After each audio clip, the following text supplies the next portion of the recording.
السلام علیکم ورحمۃ اللہ۔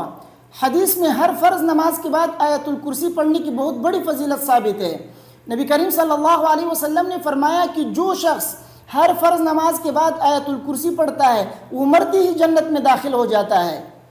چنانچہ امام نسائی علیہ رحمہ نے حضرت ابو امامہ رضی اللہ تعالیٰ عنہ کی حدیث نقل کی ہے، فرماتے نبی کریم صلی اللہ علیہ وسلم نے فرمایا من قرأ آیت الکرسی فی دبر کل صلاة مکتوبہ لم یمنعہ من دخول الجنہ الا ان یموت او کما قال صلی اللہ علیہ وسلم۔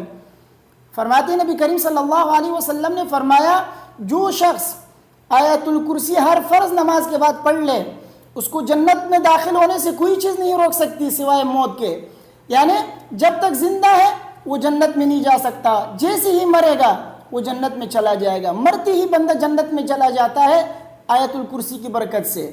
تو اس کی بہت بڑی فضیلت ثابت ہے۔ تو آیت الکرسی پڑھنے کی جو فضیلت حدیث میں بیان کی گئی ہے وہ فرض نماز پڑھنے کے بعد کہا گیا ہے۔ تو اب اگر کوئی شخص فرض نماز کے بعد نہ پڑھے اور سنتوں کے بعد پڑھے تو کیا اس کو بھی یہ فضیلت حاصل ہوگی؟ کیا وہ بھی مرتے ہی جنت میں چلا جائے گا؟ تو جواب اس کا یہ ہے کہ جی ہاں، اگر کوئی شخص فرض نماز کے بعد آیت الکرسی نہ پڑھے، بھول جائے یا ویسے بھی نہ پڑھے تو سنتوں کے بعد پڑھنے پر بھی اس کو یہ فضیلت حاصل ہوگی۔ کیوں؟ اس لیے کہ سنت یہ فرضوں کے تابع ہے، سنت نماز یہ فرضوں کو مکمل کرتی ہے۔ سنت کے بعد پڑھنا بھی ایسا ہی ہے جیسا کہ آپ نے فرض کے بعد پڑھا ہے، لیکن افضل یہی ہے کہ آپ فرض نماز کے بعد ہی پڑھ لیں، کیونکہ حدیث میں فرض نماز کا ذکر ہے، لہٰذا آپ بہتر یہی ہے آپ کے لیے کہ آپ فرض نماز کے بعد آیت الکرسی پڑھ لیں۔ اب بعض ساتھی یہ اعتراض کر سکتے ہیں کہ فرض نماز کے بعد آیت الکرسی پڑھنے سے سنتوں میں تاخیر ہو جاتی ہے جو کہ مکروہ ہے۔ تو جواب اس کا یہ ہے، دیکھیے سنتوں میں تاخیر اس وقت مکروہ ہے کہ جب آپ فرض نماز کے بعد طویل دعائیں کریں، طویل وظائف پڑھ لیں۔ تو طویل وظائف، طویل دعاؤں سے اگر سنتوں میں تاخیر ہو جاتی ہے تو تب مکروہ ہے۔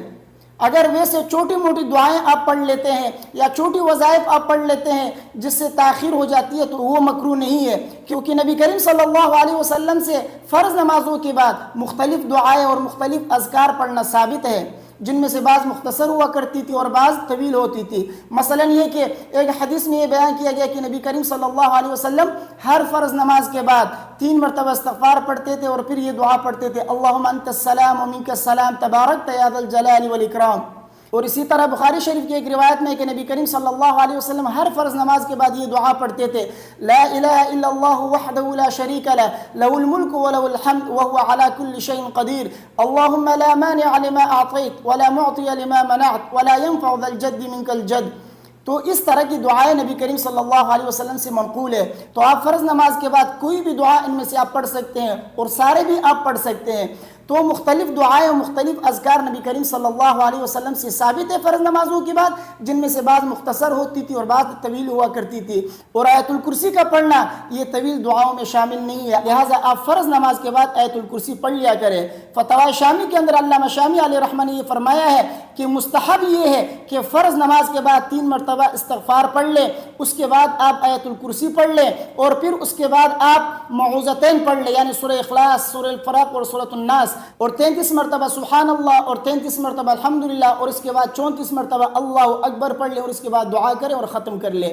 تو بہرحال افضل یہی ہے کہ آپ آیت الکرسی فرض نماز کے بعد پڑھیں۔ اگر کبھی کبھار آپ کے پاس وقت نہ ہو یا آپ بھول جائیں فرض نماز کے بعد پڑھنا تو آپ سنتوں کے بعد بھی پڑھ سکتے ہیں۔ سنت کے بعد پڑھنے سے بھی آپ کو وہ فضیلت حاصل ہوگی جو فضیلت فرض نماز کے بعد پڑھنے سے آپ کو حاصل ہوتی ہے۔